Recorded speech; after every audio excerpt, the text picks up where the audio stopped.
සිංහල හෝඩිය විතරක් අකුරු 60ක් විතර තියෙනවා. ඔය 60යි ඕකේ තියෙන ග්‍රැමරයි ඔක්කොම මතක තියාගත්තට පස්සේ දෙයියනේ පිස්සු හැදෙනවනේ දැන්. ඇත්තටම අපිට සිංහලත් බෑනේ. මොකද අකුරු 60ක් එක ඕක කරන සෙල්ල ඔක්කොම කරන්න එපා.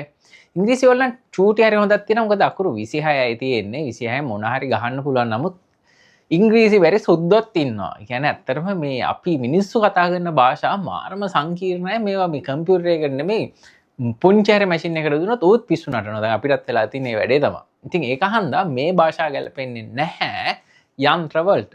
යන්ත්‍ර වලට නමුත් හරි සරල භාෂාවක් තියෙනවා. ඒකේ තියෙන්නේ අකුරු 10යි. ඒ අකුරු 10ක් තියෙන මේ ලෝකේ සරලම භාෂාව තමයි මෙන්න මේක. කවදාත් හිතුවද ගණිත අකුරු ඉලක්කම් කියන්නේ භාෂාවක් කියලා? නෑ නේද? හරි. ඇත්තටම ගණිතය කියන්නේ භාෂාවක්, හෝඩියක්. ඒ හෝඩියෙන් තමයි අපි දේවල් නිරූපණය කරන්න. ඉතින් මෙච්චරක් කල් හිතුවේ නැත්තම් ඔන්න දැන් මාත් එක්ක එකතු වෙලා ඉගෙන ගමු කම්පියුටර් එකේ භාෂාව. එහෙම නැත්තම් ගණිත භාෂාව කියන්නේ මොකද්ද කියලා. ගණිතය කියන්නේ මහා සංකීර්ණ ගණිතයක් නෙවෙයි. මේ අංක ගණිතය. හොඳේ. ඔන්න ඕක තමයි කම්පියුටර් එකේ භාෂාව.